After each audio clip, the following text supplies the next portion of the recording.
So we are so happy to have everybody here with us today. We appreciate you spending some time with us today.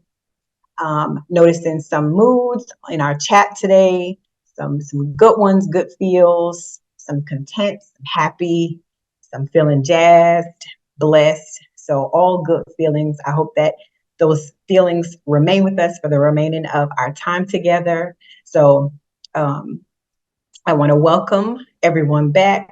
This is our we have one more session after this. So it's our second to last session with you guys. And we really appreciate everyone's time that you have been devoting to us and to this cohort.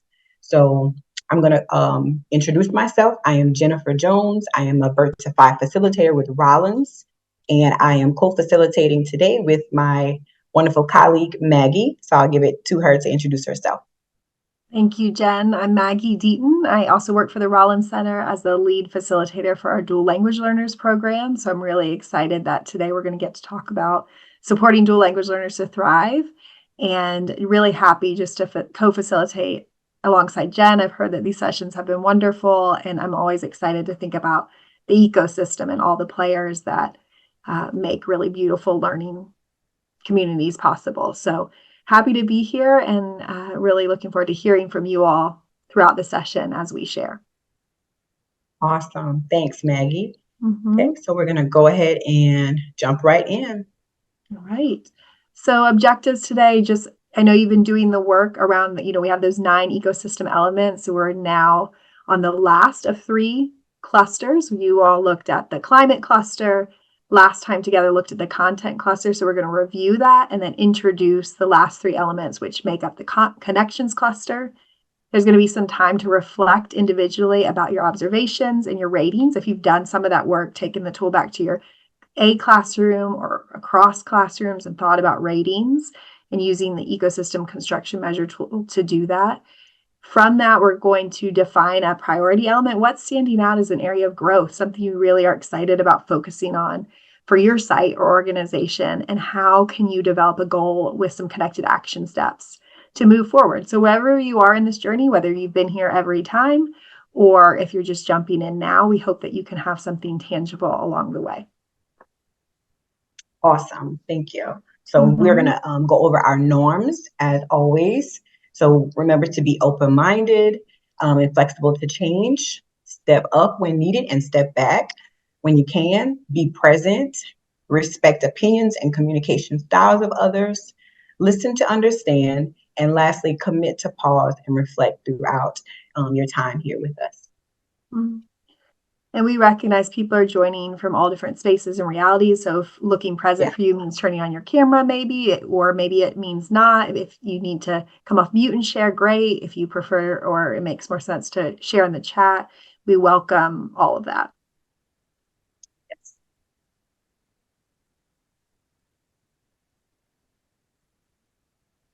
All right.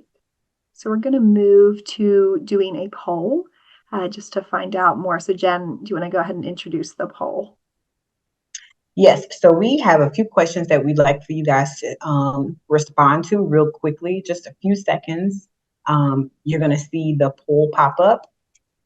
There's going to be some questions for you to answer. If you could just share your responses here with us, that would be greatly appreciated. We always consider this information to be helpful for us as we create future cohorts in the year-long journey series. And even as we're here together today, some of these initial questions just help us know how to tailor even our thoughts together.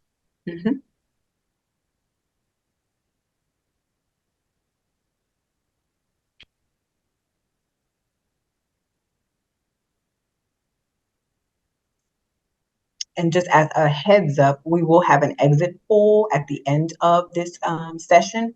So be on the lookout for that at the end of this session before you guys leave today.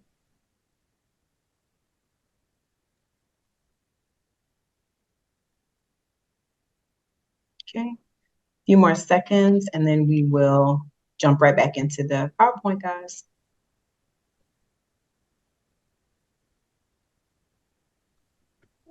All right.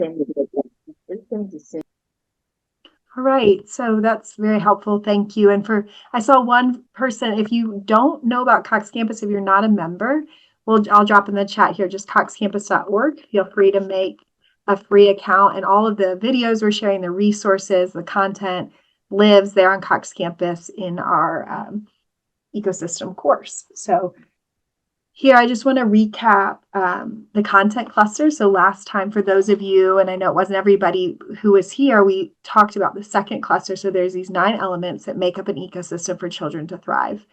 And the first 3 look at climate and how to create a safe and responsive climate, how to have routines, rituals, and transitions. This third, the middle cluster that you looked at last time, is the content cluster.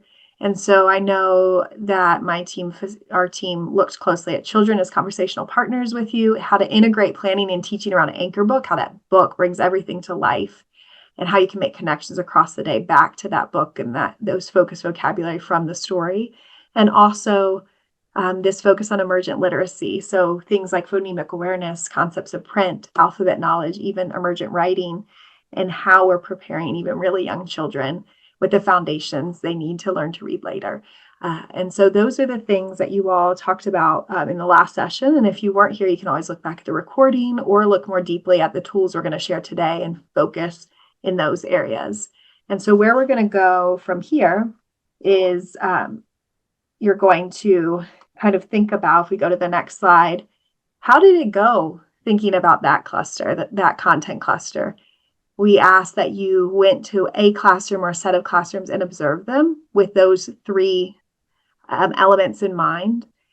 And what did you notice? And so we're going to take some time to reflect today on those 3 areas and what you noticed, and then create a goal around that before introducing some new elements for you to focus on going forward.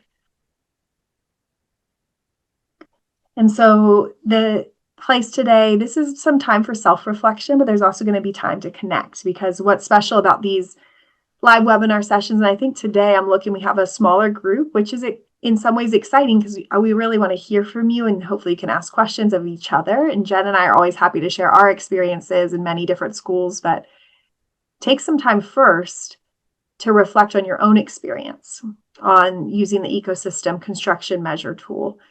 And if you used it in a classroom or a set of classrooms, what's your biggest need based on your ratings? So we're going to take 2 minutes to reflect independently. I also want to offer, if you have not yet done this, I know from the poll, not everybody got a chance to do this, that's okay.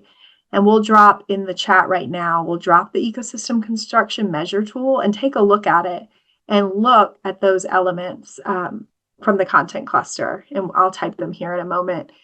And think about just in general what you know about your site and organization, your observations. What do you think is your biggest need? How might you rate your site based on just your thinking? So we'll put 2 minutes on the clock and just take some time to think about these questions. How has the tool been going? And specifically with those content elements, where are you seeing your biggest need? After 2 minutes, we'll take some time to talk about it together.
All right. So now we've been thinking about children as conversational partners, integrated planning and teaching around an anchor book, and a focus on emergent literacy.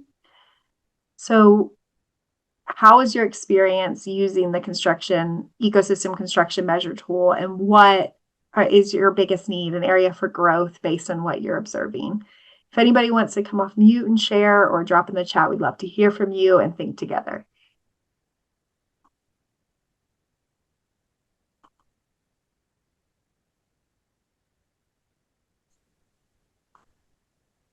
It's also okay if you're like, I tried it and this was challenging, or I had a question about something, or something to celebrate. Like, wow, I went in my classrooms and I noticed this was happening in really beautiful ways. Yes, please share. Feel free.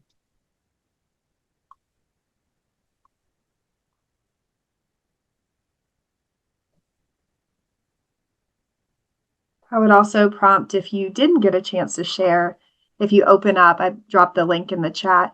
If you open up this tool and it's not something you used before, and you kind of scroll down to these elements, how might you use it? What's a vision for a next step for yourself?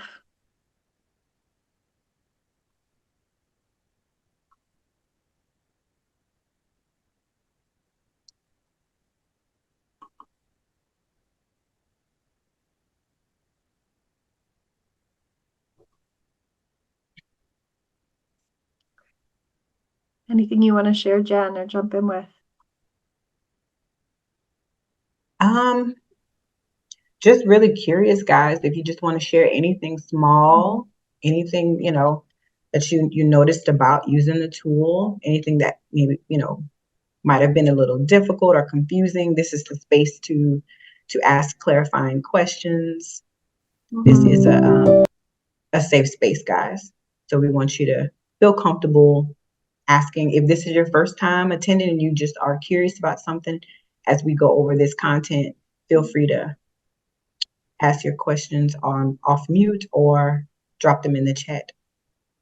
I haven't been able to use it yet. I have a plan on how I'm going to use it. I have a program that is very willing and wanting to improve their environment, improve their practices to prepare children for school when they go and everything. And so this section actually, I think, is going to be kind of an eye-opener because I've been there before.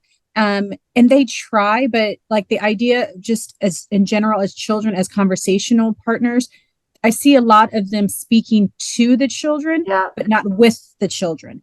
And so I think that will be something that I'm going to have to be prepared when, of course, I don't want to be biased going in because I've seen that before. Things might have changed, but I do know that has also, that is just something that's been very obvious when I'm there. They're very nice to the children and everything, but there's not a lot of talking and conversations between the children and encouraging them to continue things.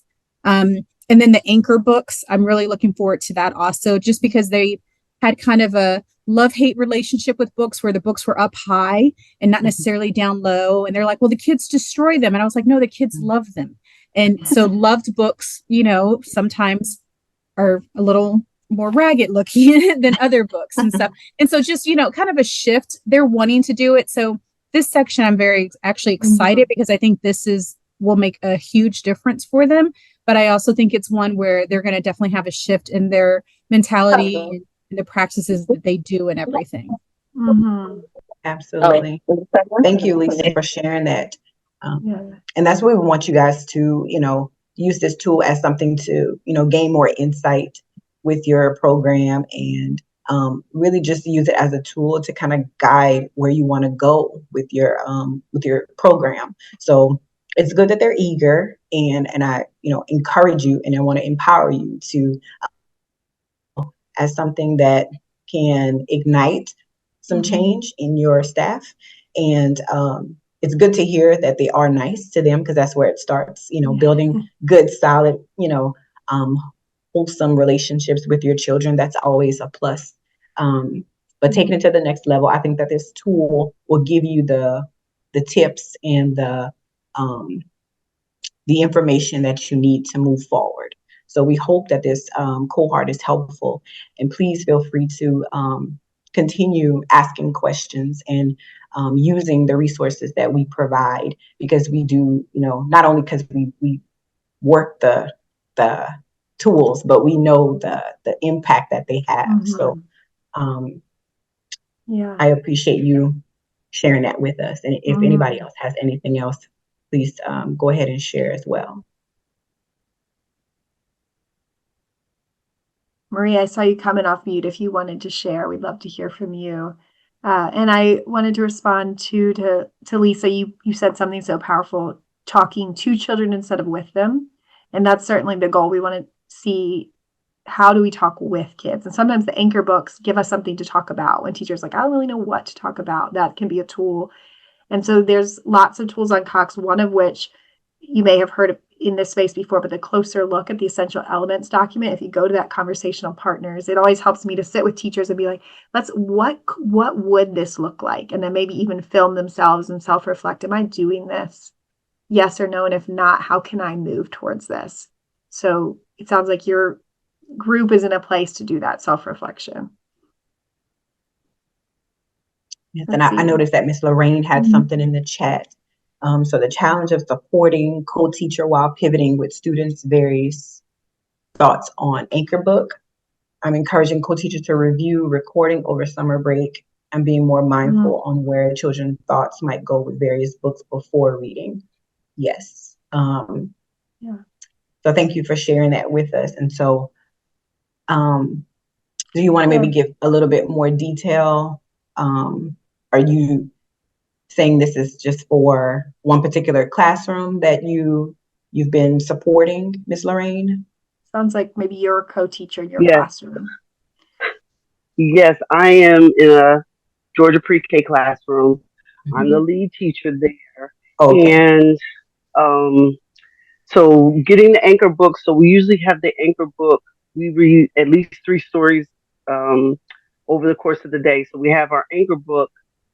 That book is repeated over the course of the week, and then we'll have various other books, fiction and nonfiction, throughout the course of the day. So the Anchor Book, getting her to understand why I'm doing it. So I did print out some of the resources so she could read it. Like, this is the first reading, the second reading, so she can review it. But then I need to be mindful because my class thinks outside of the box. Like, one person is way over here and they might talk about the wild animals. Somebody else is talking about domestic pets. Somebody else is talking about the animals need water, and then still supporting my co-teacher because her thoughts is she read this and we're supposed to be doing this vocabulary for this second read. But because of a student's thought about wild animals, we've gone on about the cheetahs being so fast, and now we're talking about speed, but that's not where I was supposed to go. So sometimes it's challenging to kind of reel us back in, get her to understand that I need to be flexible, and then I see that I need to be more prepared on, I know these kids now because here we are in the spring, where could they go with this? When I read this book, where would Johnny go? Where would Tommy go? And where is Cynthia? Where do you think her head's going to be? So that I'm better prepared of the 14 different places that they pulled me out of this one book, because that's not where I thought we were going. I may have had only 4 things and they came up with 5 things that I didn't even think about. Yeah. So, Lauren, thank you for sharing that. I think you're that planning, your approach to having an Anchor Book, using it across the week, connecting to it is powerful, but you're really, have so much wisdom on things never go exactly how you plan them. You need to have a plan, but we have to be responsive to kids, but looking ahead and being thoughtful, like, where could this go? And then what am I going to do to maybe bring it back to that why? And that's why preparing that final why question and trying to move towards that while still being responsive with kids. It's an art and a balance, but different people try different things. Sometimes it's acknowledging that response and say, I'd really love to talk with you more about your pet fish, Moby. Let's put that on our list of things to talk about during our talk time in centers, or, it sounds like maybe for your co-teacher and you have different approaches, and having some kind of tool or class norm, like how do we make sure we come back and honor all of these children's connections while still trying to get to that main idea of the story and still trying to elevate the focus words, and being okay if it doesn't go exactly as you plan. We do that a little. Yeah. I do a walk and talk. Most of that is behavior issues. I ask you to shadow me so I can show you how we treat peers, or whether it's the equipment, and we'll walk. But it's also a time, because some of it's attention. They get to talk to me one-on-one or two-on-one, and we'll walk. I'll be mindful of whatever the anchor book is. So now I can push in those things that I can, whether it's a social emotional story or something else that I can make a connection to. And so the co-teacher is just, I guess, inexperienced is the best word. So I'm showing her how to do that, but that's a challenge for me. That's where I'm finding. And that's why I said I'm being reflective, because I'm like, okay, I'm in the spring and I know I should, or I'm typically here, but I'm not where I think I'm supposed to be. So I'm taking a step back and breathing. Yeah, that's good. Breathing is always good. Reflection is always good. And trying to recognize each of your own strengths and how to support each other. And I'm thinking, like you said, providing those resources, kind of role playing, talking, even in planning, like with this book, where are we going? What happens if Johnny or Cynthia or Tommy, like you mentioned, goes in these directions? What is our agreed upon way to address that? Reading books with kids is more than it seems to do it really well. There's a lot, and it sounds like you're doing a really thoughtful job. So thank you. Yeah. Other thoughts?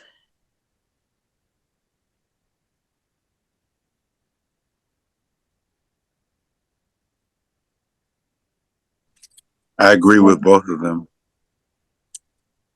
What do you agree with, Jonathan? What part stood out, resonated with you?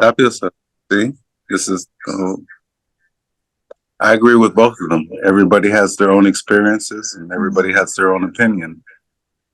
And I think once they come to the table and explain themselves, then they'll be able to come to a common understanding. Very true. Awesome. Thanks for sharing that, Jonathan. You're welcome. Yeah. Any other thoughts from you or others?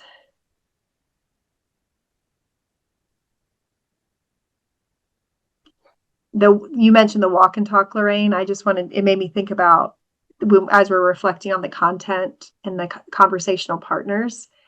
I've been at Rollins for 10 years, and I remember I think it was my first year, this teacher who had a talk center. So like during center time, sometimes on special days, she would sit in a special chair. The kids would just kind of line up to talk one-on-one, and they had a turns list to practice emergent writing. And that move to just being conversational partners, kids get excited. They want to talk. They want to be heard. And so sometimes having like an actual center, like a cozy area where you get to talk with a teacher and sign up, that can be a way to feel heard. So, all right, so let's go back to this prioritizing and just hear from, I hear, Lisa, you said your priority is going to be that conversational partners. It sounds like, Lorraine, you might be thinking about some goals around anchor books. Anybody else have a particular element that they feel like is a priority?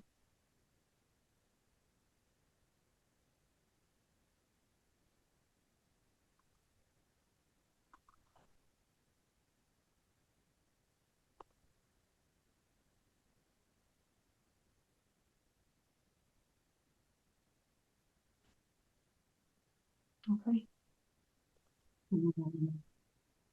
Well, as you use this tool, if you haven't, as you go in classrooms, you want to just think about where are the biggest areas of growth, and then really think from there, what goal can I make to connect back?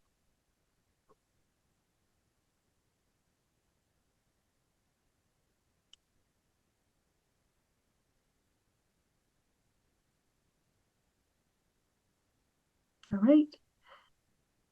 Jen, anything else here before the next slide? All right, so we can go forward. Let's move on. Thanks, guys. We appreciate you sharing. And so we are going to move on into the joint action plan site level. So we did encourage you guys to bring back the joint action plan template so that we can continue developing goals and action steps together. And so at this time, we do the modeling part for you guys. We want to show you how to develop your plans for your sites. And so Maggie and I will take some time to do a little, experimenting, a little role playing for you guys so you can get a feel of what it is that you need to be doing when you go back to your sites to continue developing your site level goals and action steps. So at this time, we are going to show you guys how to do that using our fillable joint action plan that can be downloaded for free from our Cox Campus website.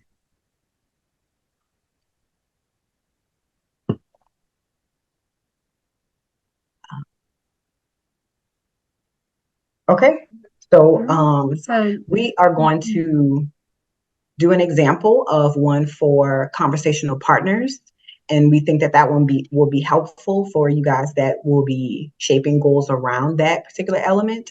So I'm going to go ahead and share my screen so that you guys can see the joint action plan on the screen, and you will watch and listen how me and Maggie work on that plan together so that you have a model of how to do that with you and your staff back at your sites. Awesome.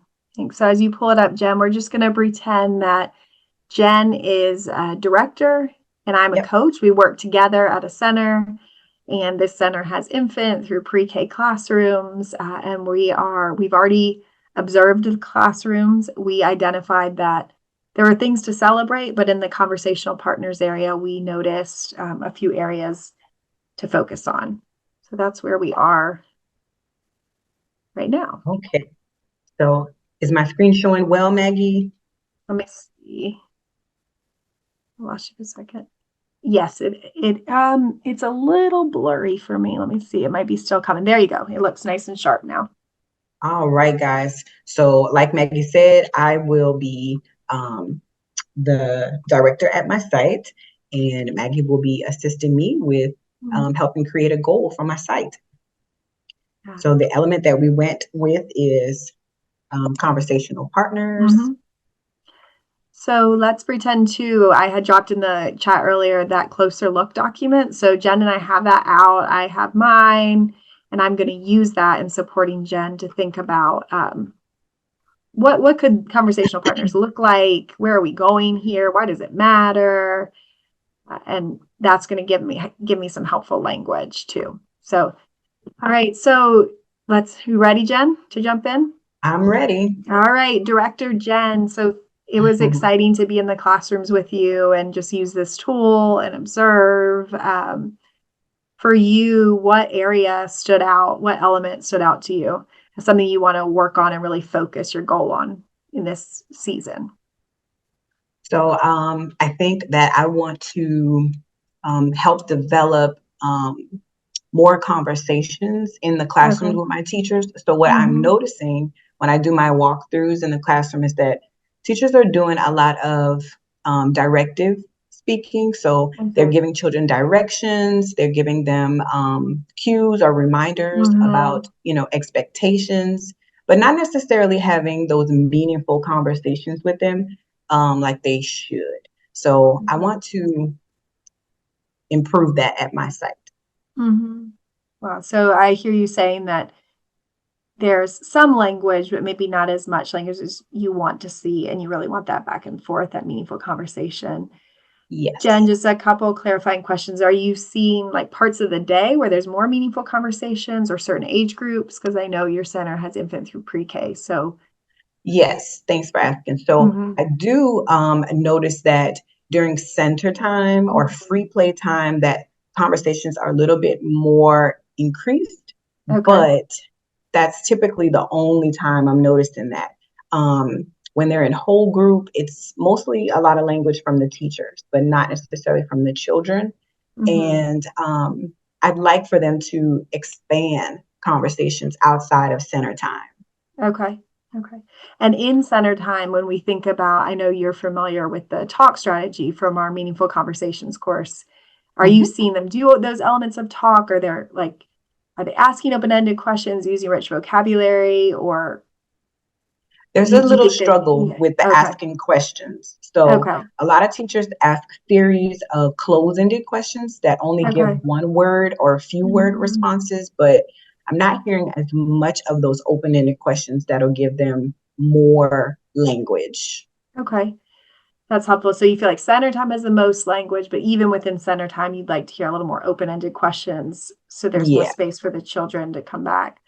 Awesome. yeah, What about the really young classrooms, those infant, young toddler, where maybe kids can't answer, big yes. open-ended questions like why did it work like that? What are you noticing there? Since I'm bringing that up, Jen, because this tool is not just, as we know, like for one classroom, it's for the whole center. So I'm Mhm. curious, just that younger age group, how it's So in going. my younger classrooms, my Mhm. infant and my toddler classrooms, what I'm mostly hearing from my infant teachers is that I don't Yeah. really know, or I don't really feel comfortable talking with them because I know they're not going to give me anything back. And Okay. so just trying to remind them that, there's other ways of communication with Mhm. infants and toddlers. And so it'll look and sound different, but they just mostly are talking to the Okay. children, but not really knowing how to get that nonverbal communication to improve the conversations back and forth with the infants. So Okay. Awesome. Well, thanks for providing that context. So let's look at this tool, and I know you have it pulled up, so you can just feel free to type as we talk. And mhm, one thing I'm thinking, so your priority element is conversational partners. You pulled that element from the ecosystem construction measure, and I mhm, want to lift up those related courses okay, because first step always is when we think about making change is helping. You've identified a goal, but now let's explain what is the content, help people understand that. So our Cox course is Talk With Me. That's the infant toddler course. And then Meaningful Conversations would be some good related courses. So you could think about which of your teachers should take each and come up with some plan, your team best, who can do how much when, and maybe protect some space, have an area where they can come out of the classroom maybe 20 minutes at a time, take turns as you cover, or whatever that looks like. So yeah, those are good related courses. So let's hone down on a goal because okay, we got to know where we're going, right? There's so much that the ecosystem construction measure covers. So we want to think about a goal. One thing I like to do is look at the closer look document and kind of see like, there's a part that says, what does it look like in the classroom and by the adults and by the children? And think about what's your goal for your team. And a tip that just helps me is to then put what are the adults going to do so that kids do what? Like, what do you want to be true for kids? So let's think about it in that format. Adults are going to do something so that kids can what? So what do you hope and dream for your center?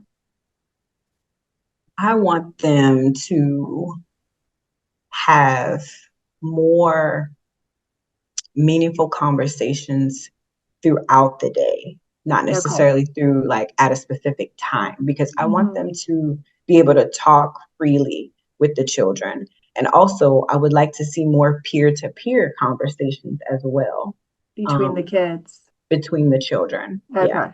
Okay. So let's think about something like, and I saw you use the word adults, which makes me think, wow, it's not just teachers, right? Anybody coming into the classroom.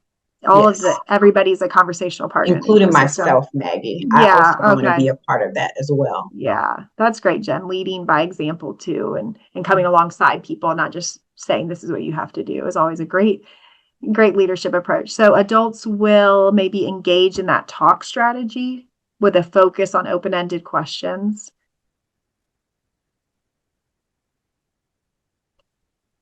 Across age levels and parts of the day. That's something I heard you say, right? It's going to look different. I would just say that sometimes towards the end of the day, the teacher is exhausted Mm, and it's a lot more difficult to have those engaging conversations when there's not enough support, whether it Yes. be from external help or immediate help. And that's nobody's fault, but Yeah.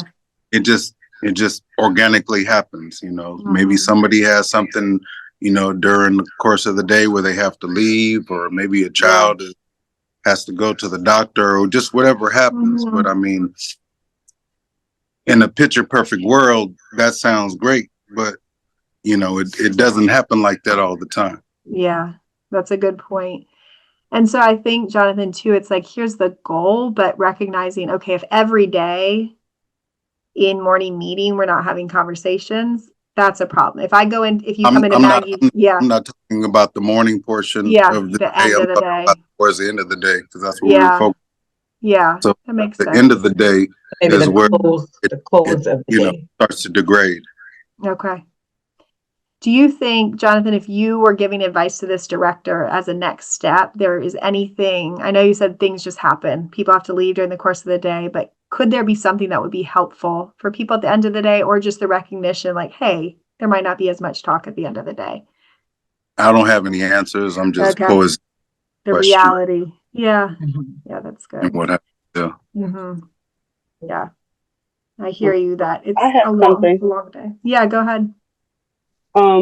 So at the end of the day, like I mentioned, sometimes we have some behavior issues, and often I hear teachers talking about the negative stuff that a child does. So I make it a point to make a mental note of something I caught the child doing well Hmm. or wanted behavior. And part of the closing activity, besides the Bye Bye Butterfly poem, they get to pick, who we say bye to before they get ready for dismissal. But I tell them, Johnny, you did a great job helping Sam pick up the crayons when they spilled. I really appreciate that. And I give them an elbow bump. And then I'll ask them, well, what was your favorite part of the day? Or did you see anybody else doing a great job today? And want to give Hmm. them, we have like a firecracker or a round of applause.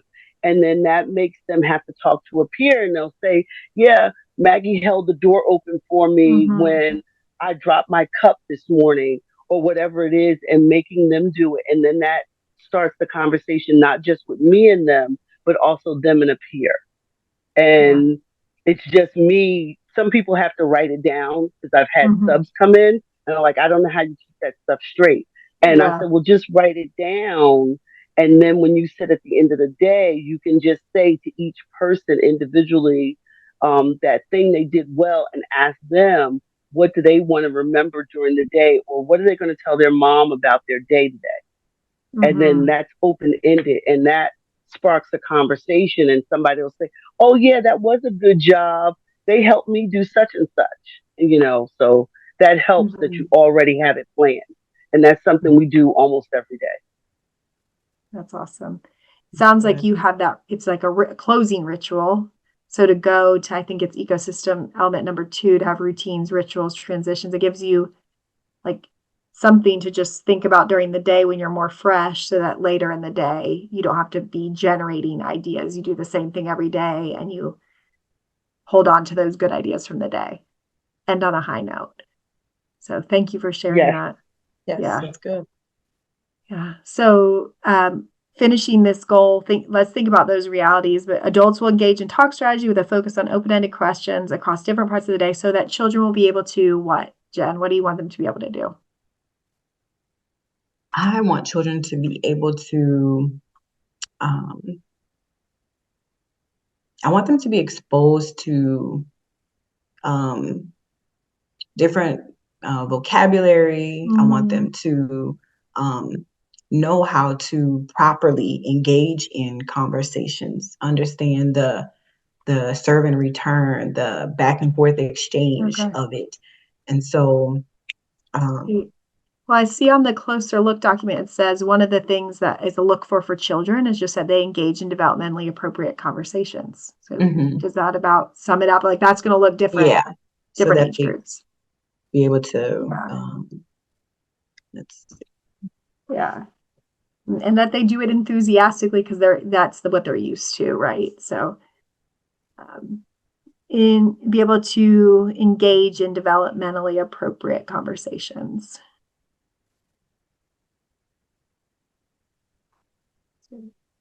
So if you just put engage before develop, to engage in developmentally appropriate conversations. Awesome. All right, and let's just put a start and a start date on this. And obviously this will be ongoing, but when do you really want to focus on this for? I want to start this probably within a week. Okay, so let's go put that start date, maybe do it through the end of the year, and obviously you can continue it beyond that, but. Right. Let's see. So we'll go with start date of, because I want to introduce it to them, have conversations with them around it, because I want to make sure that they're all on board and that they are prepared for it. So let's say next Monday, not the 15th, but that would be the 22nd. And this, I would probably put ongoing here, because I don't want to have a hard stop date. Yeah. But this is something that you can always go back in and edit as you begin working. Sure. And then the objective, you just want to kind of hone down, like, all right, if everybody's working on meaningful conversations, what's one part of that? And that could be, like you said, support staff to learn and implement the talk strategy, and your action step. You can think about what's the first way to get there. You just want to put something, a little more specific, like one goal can have multiple objectives. Yeah. So my little cursor is froze. Not working for you? Yeah, technology. That's right. Well, in real life, we can write that down on some paper and we will pop it into the template later. So we'll pretend this little chat is our paper. And so, Jen, what do you want to say? And I'll type it out for you and we'll save it and add it into the template later. To make my goal of what's that one objective within that bigger goal? Let's see. Teachers, or I can say adults again. Adults will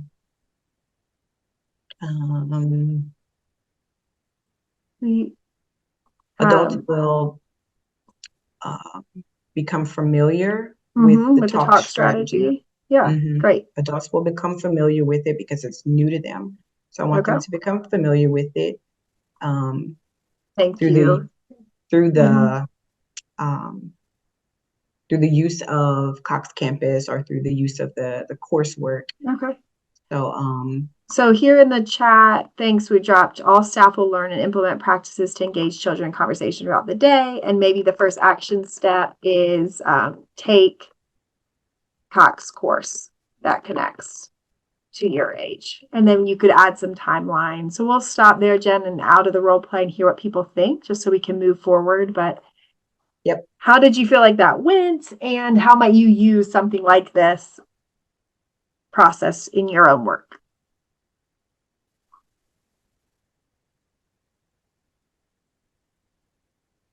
So feel free to drop in the chat or just share.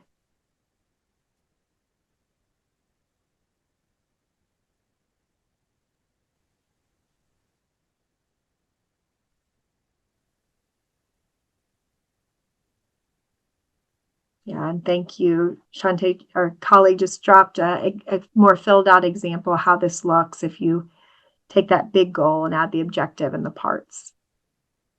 And this is something that, as Jen said, can be ongoing. Like, you can fill it out and then you can come back as you talk next time, update it, tweak it. It's a living document. All right. Okay, so we're going to jump into this, and I think, Jen, you'll share first. Yes, so we are going to cover the next cluster, our final cluster of this cohort, which is the connections cluster. So with the connections cluster, there are the 3 elements you see here, which is observation and progress monitoring. And then you have supports for dual language learners. And then the last one, element 9, is your strong partnerships with families. So we're going to talk briefly about what each of those elements look like, what it is, and for timing, we may go just a little quicker than normal because we do want to be mindful and respectful of your time. So, okay, so as far as with the element here, guidance for observation and monitoring of children's progress. So what this is basically, it describes the different tools and the different ways that you monitor how your children develop. So you use various tools such as anecdotal notes. You'll have some structured tools that you can also find on our Cox Campus website if you don't already have tools to assess your children's growth. Let me see here. And Jen is sharing what you see on the screen comes from that closer look document. I just dropped it in the chat. Yes, so you can always refer back to that document because these are snippets from the document for you to get more familiar with. And so let's go to the next slide. And here are a few examples that you'll find on our Cox Campus website. These are types of progress monitoring tools. So most of the tools that you'll find there are age appropriate and they're age specific. And so depending on if you are an infant teacher, a toddler teacher, preschool or pre-K, most of our assessments and progress monitoring tools are categorized. And so you can always put in the search box what age group you serve and the appropriate tools will pull up for you. And we also do have a progress monitoring tools course on Cox Campus that you can take that's also free. And it'll give you more information on why it's important to monitor your children's growth, just so that you have a better idea on how to support that child during the school year. So as children develop, you'll know how to cater activities and small group opportunities for them to build their skills and also strengthen their abilities so that they're more prepared for school. So ultimately, that's what we're all, working towards. Next. And here, this is the connections cluster that you'll also find in the ecosystem construction measure tool. So this gives you some criteria on what you're looking for when you are assessing your classrooms in this element. So do your classrooms have a systematic approach or method that they can use? Do they use them frequently? And most of our tools on Cox will tell you the frequency time. So some will say you should use this tool every 2 to 3 weeks, or you should use this, once or twice a year. It just depends on whatever tool and method you choose. Anecdotal notes, you may have a system already in place at your site on how often and how the anecdotal notes are used and helped for children for lesson planning. And if you have any questions about how to monitor your children's progress, feel free to drop that in the chat for us, and we'll be on the lookout to give you a response for that. Let's move on. All right, Okay. so the next element is that guidance for supports for dual language learners, another one of the connections element, connecting to the first language, the first culture.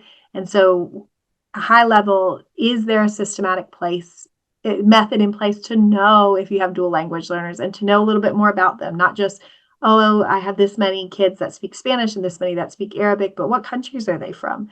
What cultures do they represent? How do their families feel about their first language? What languages are they using at home? How do they respond to their parents when their parents speak to them in their first language, or how do they speak with their siblings? So that's a really important high level, what this can look like. And then from there, once teachers know that, thinking about What supports can I put in place during story reads, visuals, props, making connections between first language and English, even in transitions, in conversations? How do I make those same supports like in a story read? So this can look lots of different ways, but it should look like dual language learners are getting equitable support, which will look different than children who are not dual language learners, who are not developing in 2 or more languages. So you can delve deeper in that closer look document about what this can look like. But we'll go and look at an example, and we just want to play this and see what you all notice. Today we're going to sing our hello song using the word hello in Arabic. And the word is the same in several people's languages in our class. It's the same in Noor and Eliana and Yusuf and Zaytuna and Susan and Jonathan and Mohibala. That's right. And Mohibala too. All right, you guys ready? You're in here. You're the last name in my page, okay? Salam Noor. Noor is our friend. Salam Noor. And here we go again. Salam Eliana. Eliana is our friend. Salam Eliana. And here we go again. Salam Yusuf. Yusuf is our friend. Salam Yusuf. And here we go again. Now R for Robert. Minglaba Robert. Robert is our friend. Minglaba Robert. And here we go again.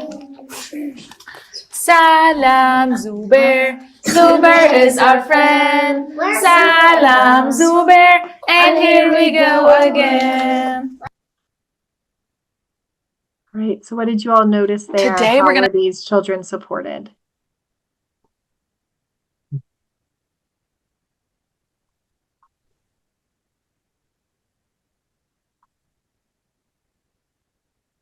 Feel free to drop in the chat or come off mute.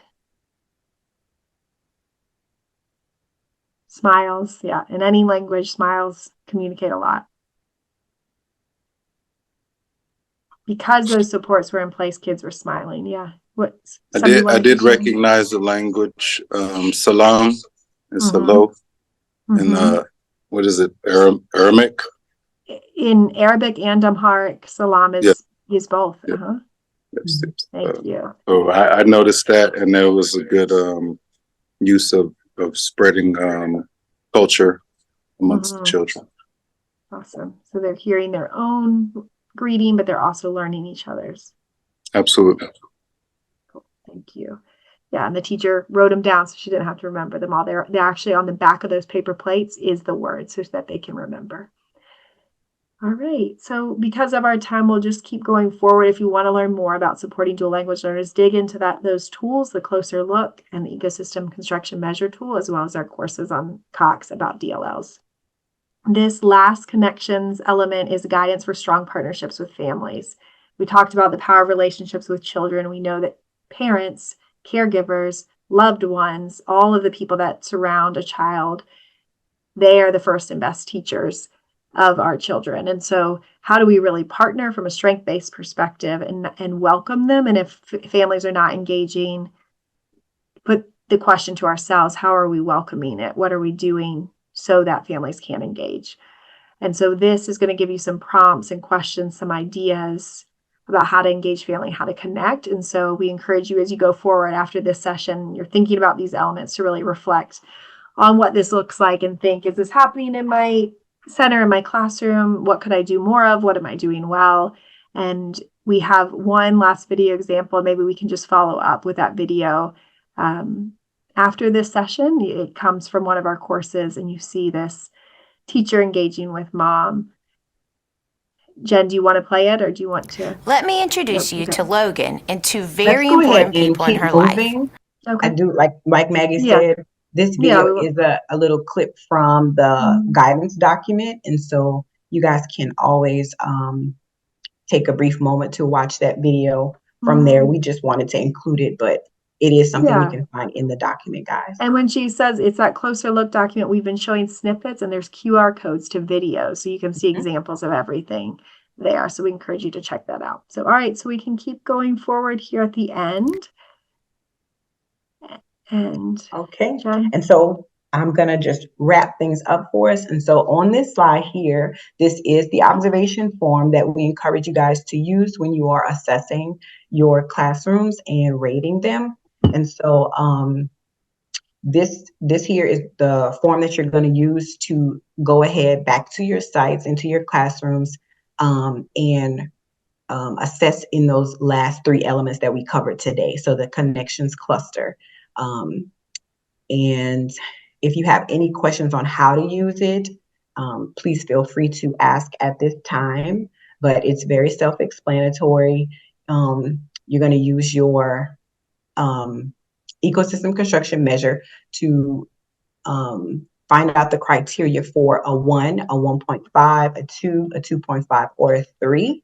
You are going to use this form to input your notes. So if there's any notes that you are wanting to jot down as you complete your observations, this is the form that you can use. There's also other options. We've always encouraged you to take a look at the various forms because this isn't the only one that you can choose from. So there are different ones that you can choose to document your notes and your ratings. Okay, and just to recap, so this is what we've covered in our session today. So we had a chance to reflect on your ratings and experiences from the content cluster, which was the previous cluster. We took some time to talk about what cluster was the biggest need for your site. We encouraged you to choose one, prioritize one element from that group. And then we also took some time to set another goal and practice writing action steps on your joint action plan. Okay, and so next time in our last and final session of this cohort, we encourage you guys to continue developing your joint action plan and those action steps. You have one more goal and one more set of action steps to complete. We do want you to assess those classrooms or classroom with the third cluster in mind using your ECM 2.0 and bring those ratings to the May meeting, which is on May 9th, 2024, and then bring your plans back so that we can assist you guys in writing the goal and the action steps. Any questions for us before we complete the exit poll?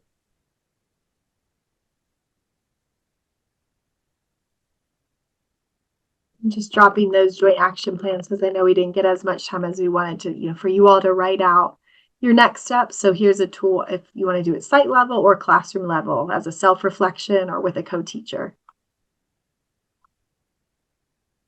Okay, so at this time, we'll go ahead and put the exit poll on the screen if you take some time and just answer those questions before leaving. But as always, we thank you so much for your time and your patience with us today. And we appreciate your time and have a great afternoon, guys.